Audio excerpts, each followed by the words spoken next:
All right, Browns fans, it's time for me to eat a little bit of crow. Anthony Moeglin here with another episode on Cleveland Browns on SI YouTube channel.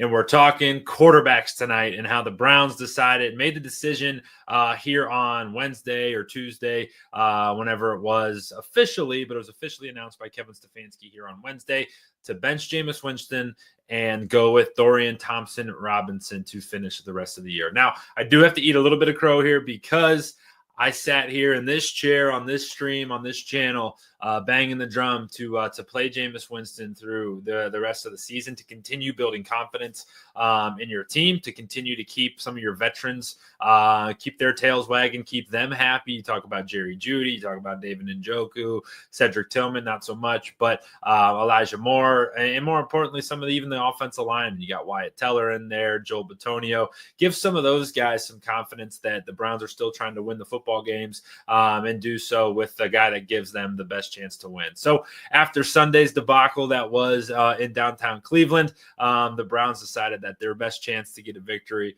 is with Dorian Thompson-Robinson. And maybe not so much that, but realizing that this season is totally over, and now is the best time going against the Bengals to give Dorian a true shot. You got to really find out what this kid is, because it hasn't been good to this point in his career. At this juncture, it's his his second season, and he's not been great on his career. He's got one touchdown pass to 7 interceptions, and he showed some signs last year. He's only thrown for 540 yards, completing just north of 50% of his passes. So none of those stats are good. Not only are they not good, they don't jump off at the page at you, but he was starting to kind of piece some things together last year before he suffered a concussion against the Denver Broncos, which ultimately led to Joe Flacco, which ultimately led to a playoff run, which is all sorts of fun and but you still don't really know what you got in the young kid. And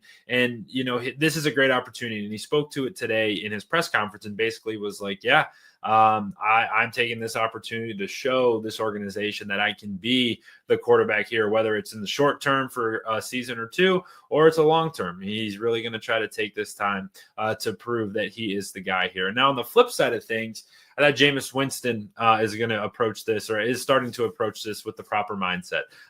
He had made a comment today that he believed, and this is a little bit of a paraphrase, but he believed that he's shown enough to prove that he's continuing to be a starter, or can be a starter in this league. But he also mentioned that he doesn't close the door on returning to Cleveland. He understands that this is, if Cleveland was in a race right now for the playoffs, that it would still be him behind center. But they got to find out what they have in young Dorian Thompson-Robinson. And a good place to start, a good place to look at what not to do, is taking a look at last week's film. Typically on Wednesday nights, we do a 5 and 5, and I get up here and I'm really excited about what we saw on Sunday or Monday, because Jameis rips it around. But Sunday, in my opinion, was the worst part of Jameis, because it was all of the bad things and none of the good things. And it was a game, frankly, that you feel like you should have won. The Browns turned the ball over 6 times. 6 times is insane. It's absolutely crazy. The Chiefs only had 10 takeaways on the season prior to Sunday, and they get 6 in the game. 4 interceptions, 2 fumbles, and Nick Chubb, unfortunately, we haven't even touched on that story, but Nick Chubb out for the rest of the year with a broken foot. He had a fumble and I think was solely responsible for one of the interceptions. But you turn the ball over 6 times, and you lose by 14 points. Not a recipe for success here. So we look at the first pick in this game. And Jameis had mentioned that when they got this coverage, that they typically that he felt he had the open guy. He felt that he was going to have Elijah Moore. He's going to start up here. He's going to come up the seam and be on a just kind of a seam route. And you're going to watch some pretty unique coverage. As my cursor goes right here, this safety on the hash is going to slide over and play this deep half. And then this nickel player right here is showing that he's like potentially bluffing a blitz right now, but he's ultimately going to drop back and take this deep half. Well, Jameis, and you'll see it here, when he turns his back to the defense is when they execute this coverage. So you see the motion, condense the set. Now this safety is starting to roll. You see him get to the other side of the field, and then it's not McDuffie, but 27 falls back. But as 27's falling back, look where Jameis's eyes are, right? Play action. The good part about it is you show the fake. The bad part is you turn your eyes to the defense, all right? So he doesn't really see it. Potentially he's thinking that this safety on this hash, and you're going to see his head flip around right away. He looks dead at this safety.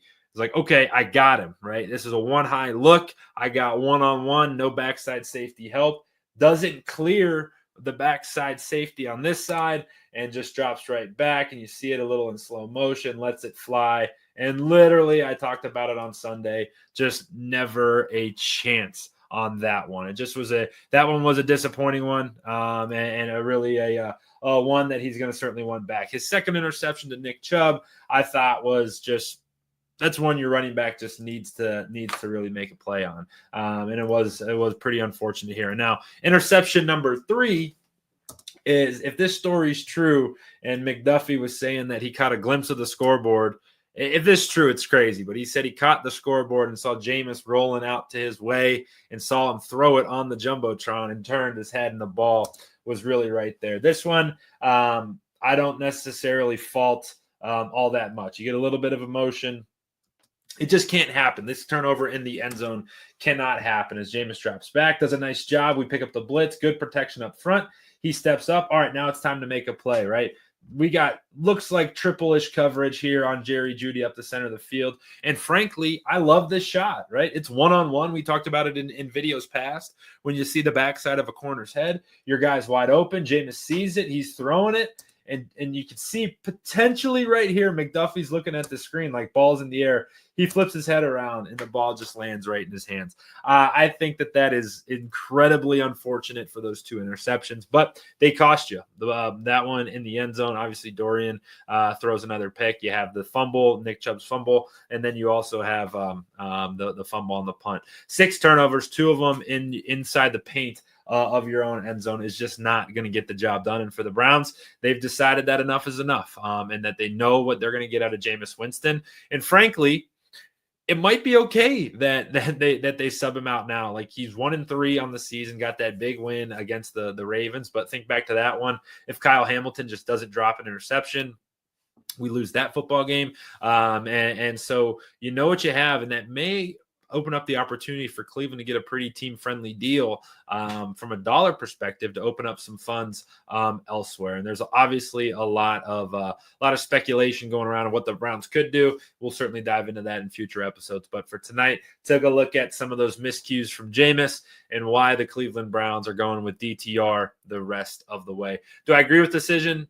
Or excuse me, I should rephrase that. I agree with the decision. I'm not excited about the decision because fallen in love with watching Jameis Winston sling that thing around on Sundays. But at the very least, you get to find out what DTR is, if he's got what it takes to be a part of the Cleveland Browns in the future here. So appreciate you jumping in with me on this quick little episode on Cleveland Browns on SI. We got so much more content here on this YouTube page, so hit that subscribe button as we try to keep it full with new video content that you enjoy. So appreciate you always hanging out here. Head over to our site, si.com. It's going to hit right underneath me right now. si.com/NFL/Browns for all of our written content. I know our team's working really hard over there to keep that pipeline full. So whenever you're ready to read it, it is there for you. So for tonight's episode, we take a look at Jameis's miscues on Sunday and look forward to seeing DTR here in the future. Thanks for hanging out with me on this quick game episode on the Cleveland Browns on SI.